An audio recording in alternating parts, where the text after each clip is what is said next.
going to turn to Matthew chapter 4 and see where Jesus chose to make his center of operations for ministry.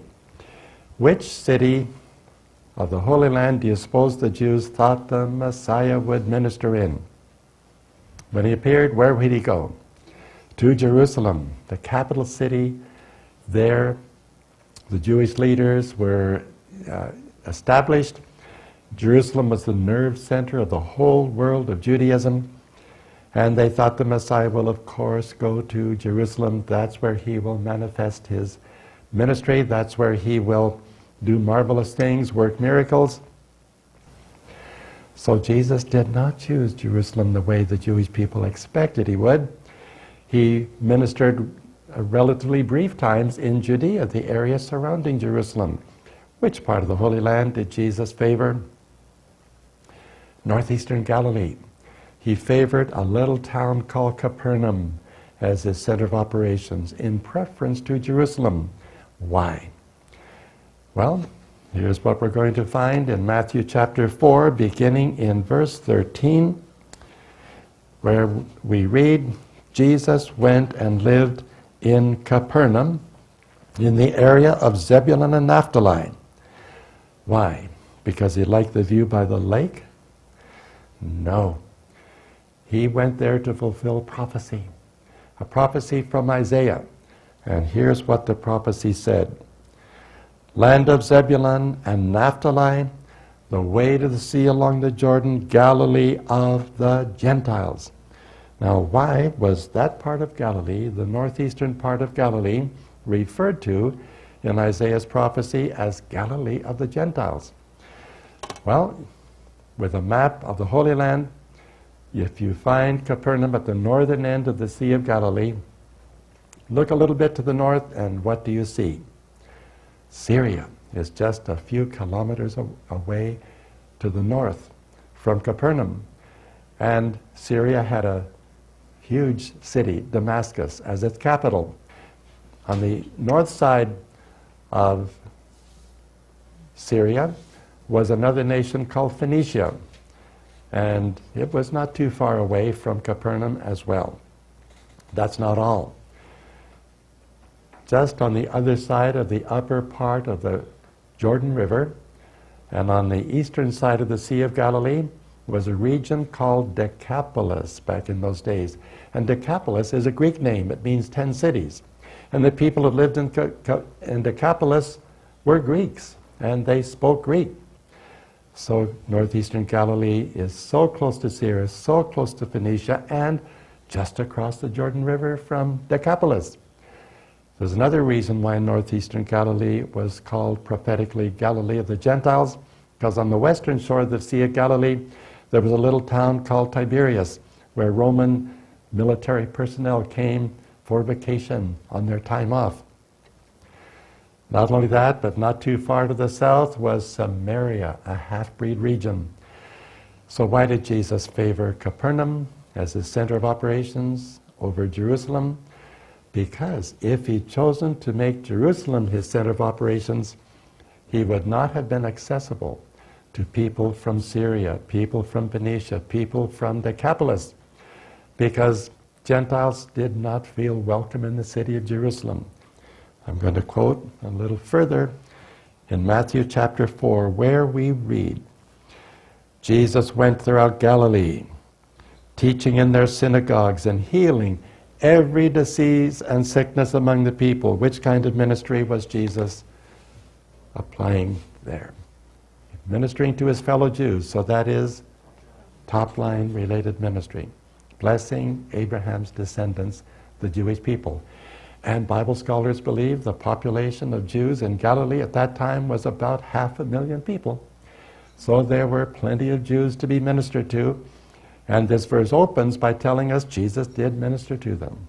And that was part of the job description that we discovered in Isaiah 49 and verse 6. But the verse goes on to say this: news about him spread all over Syria. And people, that means Gentile people from all over Syria, brought to him all who were ill, those suffering severe pain, the demon-possessed, those having seizures, and the paralyzed, and he healed them. So, Jesus is ministering to the Jews. Who else is he ministering to? To Gentile people from all over Syria.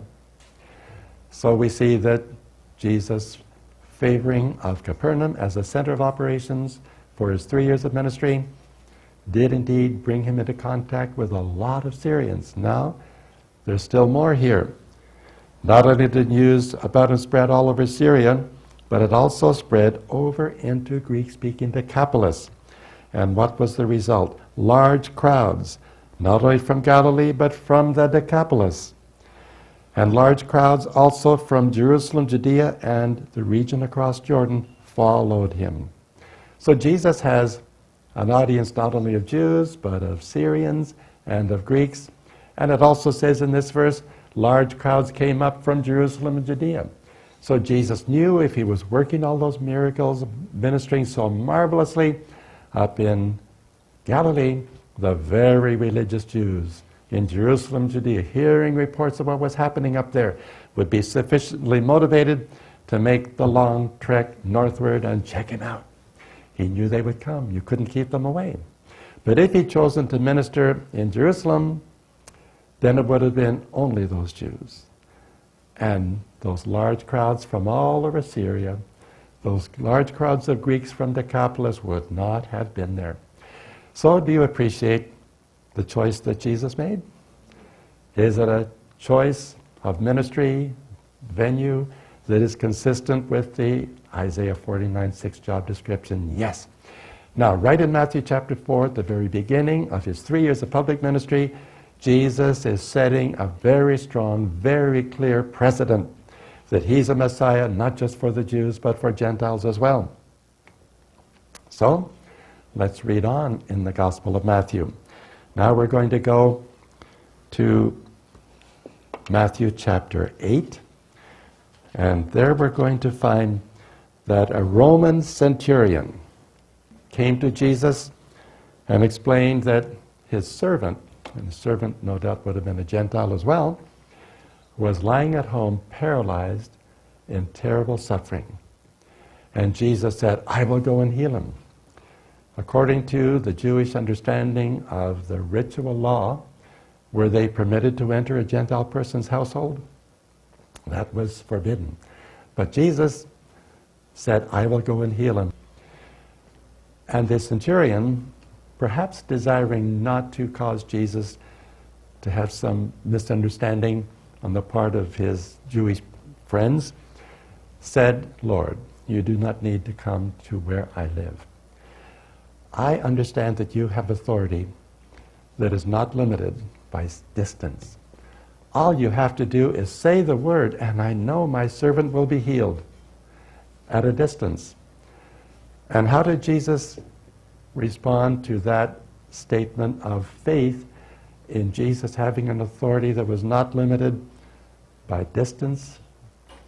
Jesus said to the Jewish people, I have not found anyone in Israel with such great faith. So he was holding up this Gentile, even a commanding officer, part of the enemy occupation army, as an example of faith to God's chosen people.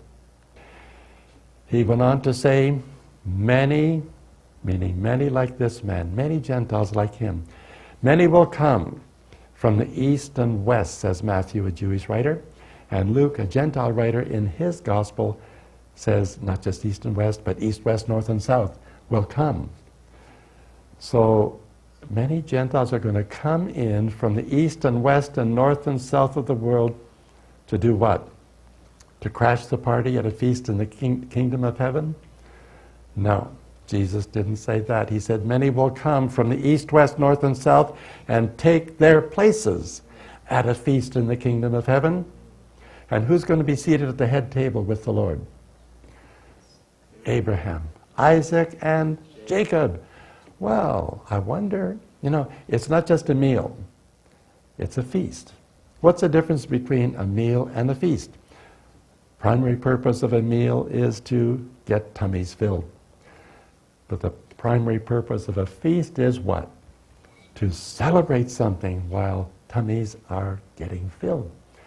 Well, I wonder what Abraham, Isaac, and Jacob and the Lord would be celebrating at a feast in the kingdom of heaven with this enormous throng of Gentile people coming in from the east and west and north and south.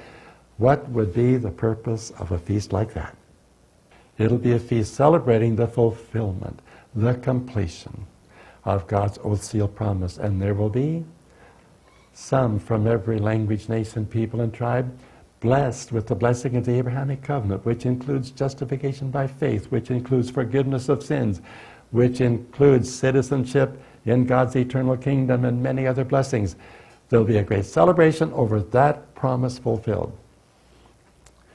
Well then, we come to Matthew chapter 10, and that's where Jesus limited his disciples to just minister only to the Jews, not even to the Samaritans. So we need to ask a question.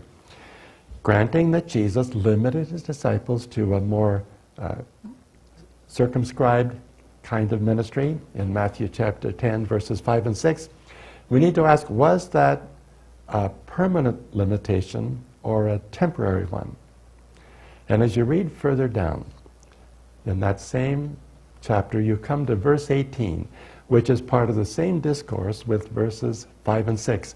And there you find Jesus saying to his disciples, on my account, you will be brought before governors and kings as witnesses to them and to the Gentiles. So verse 18 lets us know what? The limitation that he gave in verses 5 and 6 was not to be taken as a permanent limitation, but as a temporary one. But let's ask, why was a temporary limitation needed? And here is something that so many Bible scholars have overlooked. I simply need to ask you, at the stage of the disciples' spiritual development represented by Matthew chapter 10, were they already spiritually mature or still spiritually immature? Now, they had seen Jesus ministering freely and very positively to Gentiles, but they could not imagine themselves ministering to Gentiles the way he was, and he knew. They couldn't put their hearts into it. They were not ready.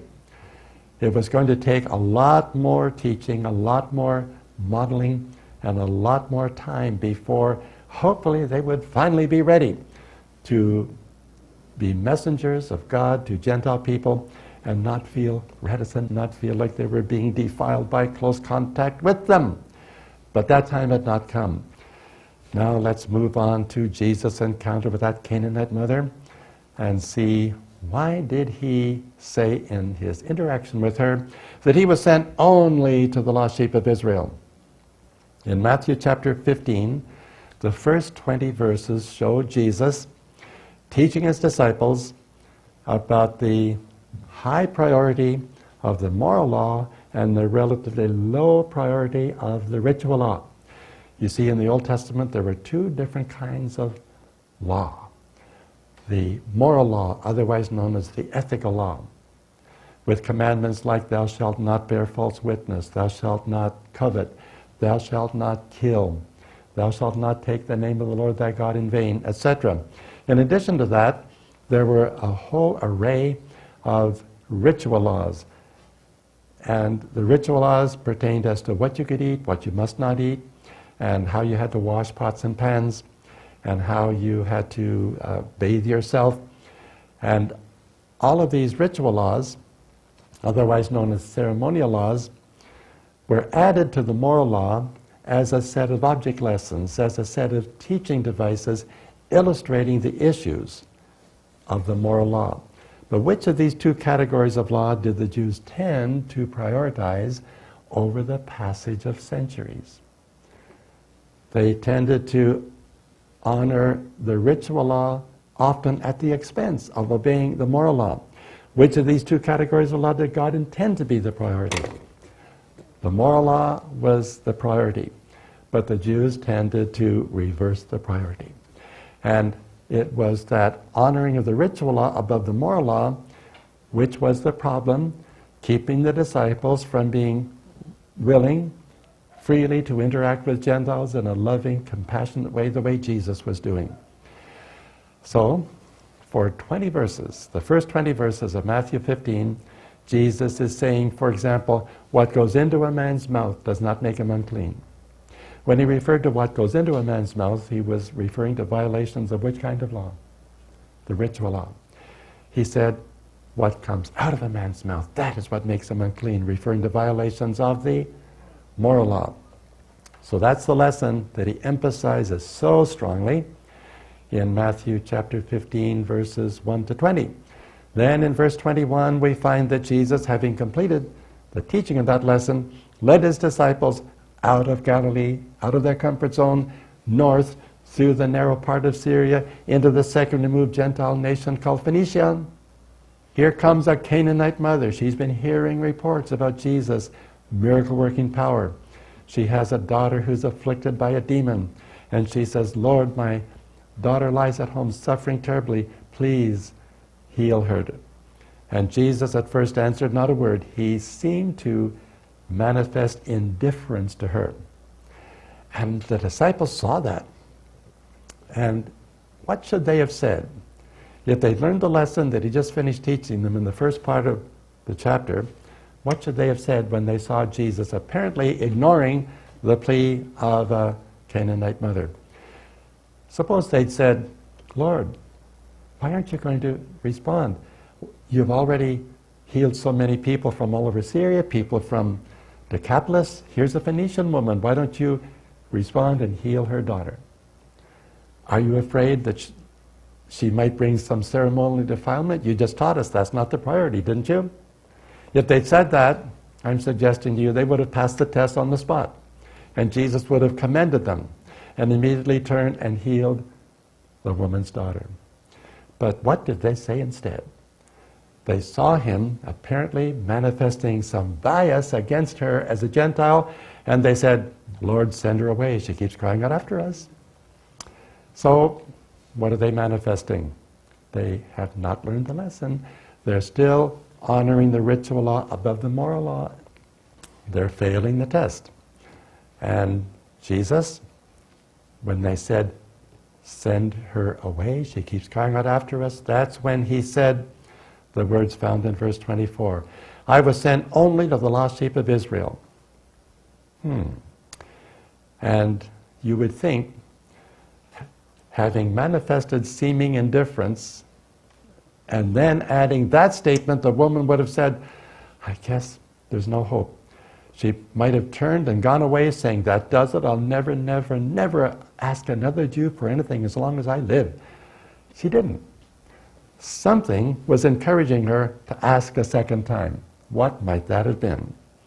Something in Jesus' manner may have clued her in that he was actually intending to give a positive response, but he had some reason for delaying that positive response. And what might that have been? Continuing the test for the disciples. All kinds of scholars reading this passage say Jesus was testing the woman's faith.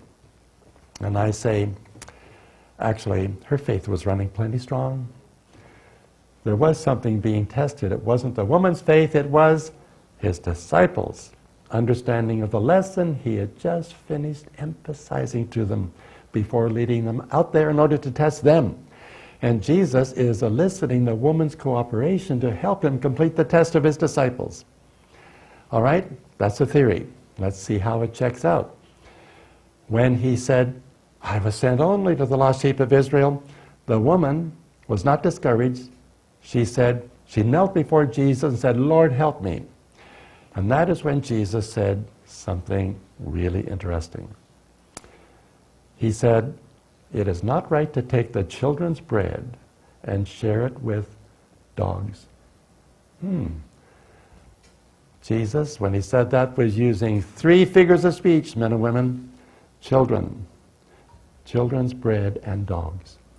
Now, help me identify what Jesus meant by those three figures of speech. When he spoke of children, who did he mean? Who were the children?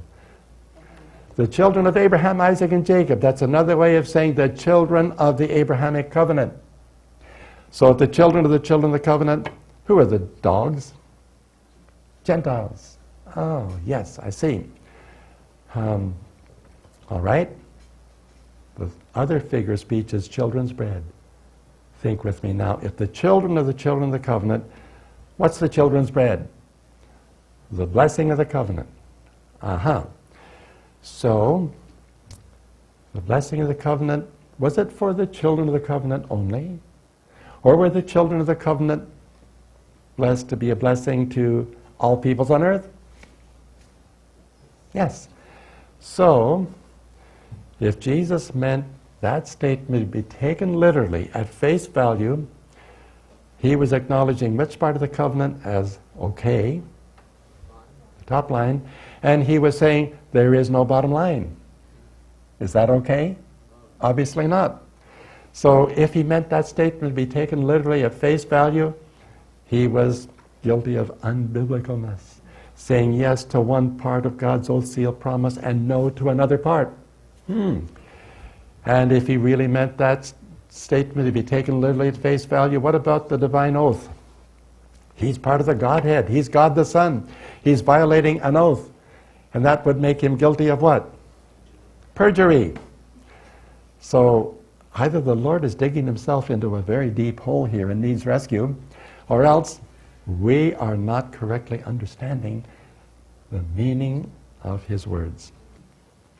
And the woman, encouraged by maybe a twinkle in Jesus' eye, says, in like good humor, "Yes, Lord, but even Gentile dogs like me get to eat some crumbs that fall from the master's table."